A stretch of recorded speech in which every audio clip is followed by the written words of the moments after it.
Se rapporte à des personnes dans les traits. La priorité chez nous, c'est de partir d'abord. Et au Sénat pour interdire l'usage. Les adolescents face à ces portables.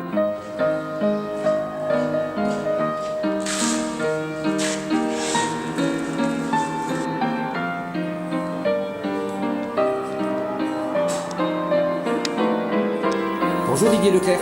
Bonjour. Vous êtes chef de travaux au lycée Aimé Césaire de Clisson, en Loire-Atlantique. Vous êtes à l'origine de la création de la plateforme Bournigal. C'est quoi cette plateforme? Bournigal.org, c'est une plateforme pour les professeurs de sciences de l'ingénieur. Après la réforme des sciences de l'ingénieur, donc il y a eu un plan de formation qui a été mis en place dans l'académie. Et dans le cadre de ce plan de formation, de nombreux collègues ont produit des ressources, et les formateurs en tout premier lieu, mais pas uniquement. Il était dommage ensuite que ces ressources ne soient pas mutualisées.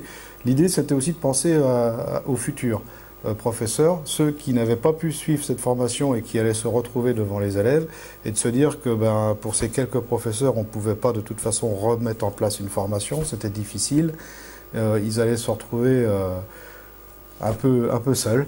Donc on s'est dit que si on pouvait créer une plateforme d'abord pour conserver tout le travail qui avait été fait et l'enrichir ensuite du travail qui pouvait suivre, eh ben, ce serait quand même intéressant. Voilà. C'était l'origine. Plateforme de mutualisation, plateforme Voilà. participative, plateforme de partage de ressources. Ouais, c'est ça. On est vraiment sur du partage, sur du participatif, c'est ça. Bon, alors aujourd'hui, moi, je suis nommé professeur de STI dans l'académie.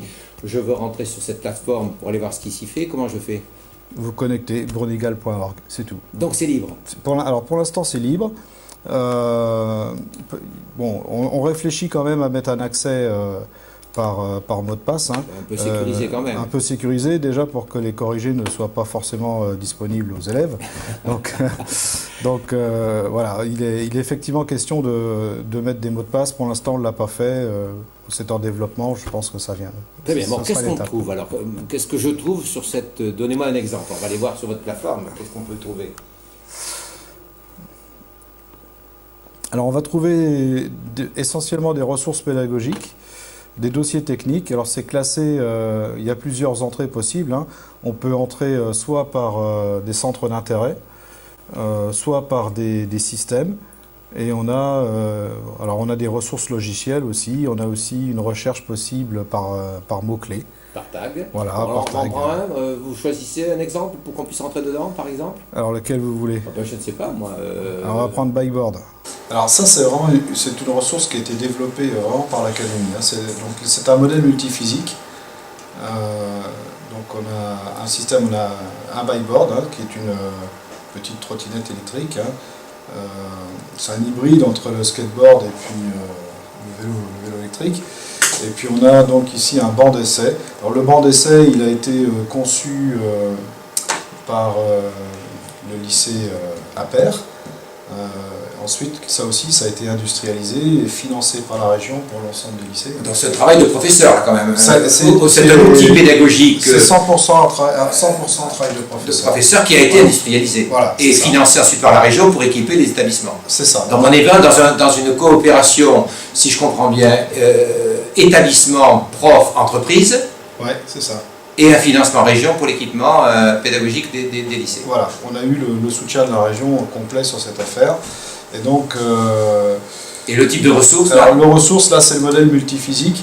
Alors, on utilise un logiciel qui s'appelle MATLAB, qui permet de simuler toutes les parties mécaniques, de faire de la commande. C'est un logiciel de simulation. Voilà, de simulation. Donc, on intègre un peu toutes les données de fonctionnement du système. Et donc, on peut simuler ça avec les élèves. Alors, c'est un exemple de ressources en partage. Présentation générale, on a des sujets, donc ici on a différents exercices. On est dans le développement durable, parce qu'on parle du scooter électrique quand même en plus. Ouais, complètement, on part d'une problématique sociétale, donc on est toujours, donc on est complètement là-dedans. Ouais. Donc il y a eu un très très gros travail de développement par les collègues au niveau de l'académie. Donc voilà, donc on peut trouver toutes les ressources. Donc là vous avez les journées de formation.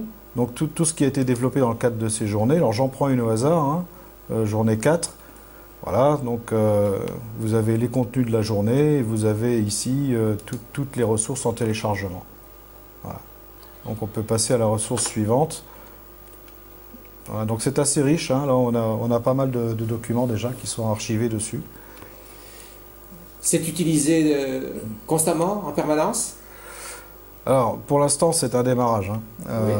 Pour l'instant c'est un démarrage. On a des contributions, elles ne sont pas excessivement nombreuses, mais on commence à avoir des contributions spontanées. Combien de professeurs s'abonnent? Alors sur l'académie on est 110 professeurs en sciences de l'ingénieur. Est-ce que vous couvrez l'ensemble du programme du bac SSI2D? J'espère. Mais votre objectif, c'est de le couvrir? Non, notre objectif, c'est vraiment d'échanger. Voilà, c'est de faire en sorte que quelqu'un qui a fait une ressource dans un coin, que ce soit pas la peine d'aller la recréer si elle a déjà été faite. Il y a un forum derrière, mais qui marche pas encore. L'idée, c'était aussi d'engager des discussions sur les ressources, sur la pédagogie, sur tout un tas de problèmes qui peut s'avérer nécessaire en fait. Hein. Donc voilà, c'est surtout ça en fait. L'idée c'est vraiment de mutualiser. Après les gens mutualisent ceux qui veulent. Très bien, merci beaucoup Guy Leclerc.